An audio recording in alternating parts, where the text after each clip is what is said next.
Le Super Saiyan devient n'importe quoi. Bien que nous avons été conquis par l'aspect graphique des transformations dans DBZ, ces dernières ont aujourd'hui leur statut surtout pour ce qu'elles signifient. Telle une chenille qui se métamorphose en papillon, elle marque un point culminant dans le parcours du personnage. À commencer par le Super Saiyan 1. En voyant son ami d'enfance se faire cruellement tuer, Sangoku libère toute sa souffrance et se transforme en le guerrier légendaire du mythe. Qui d'autre qu'un Saiyan au cœur pur n'ayant jamais tué par plaisir pour être choisi. Mais plus tard, tout ça change quand un autre guerrier possède cette transformation également. Cet état eut désormais une autre signification. Pour atteindre le niveau de Super Saiyan, il ne fallait plus être choisi, mais se dépasser à un niveau physique et mental. Goku n'était plus le champion de son peuple, mais plutôt son guide, tel Moïse.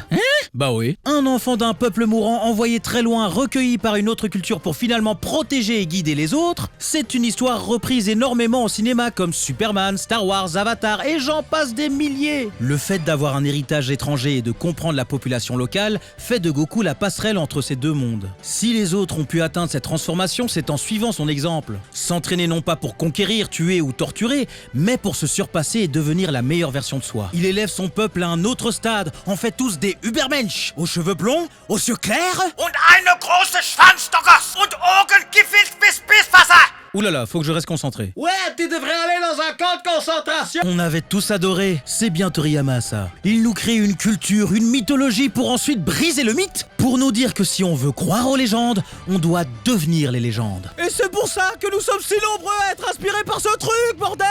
Les poils qui s'hérissent. Puis vient le Super Saiyan 2 de Gohan, qui nous montre que la nouvelle génération finit par surpasser la précédente. Et Goku apprend que bien que les jeunes ont un plus grand potentiel, il doit tout de même les guider car la puissance peut corrompre et les faire se perdre en cours de route et réveiller un monstre qui sommeille en eux. Une fois qu'ils ont appris la leçon, c'est bon, on peut passer la relève. C'est parfait, pas besoin de plus. Bouh. Ah! Mais où est la suite? Sur ma chaîne. Alors va regarder. Allez, faut pas se dégonder.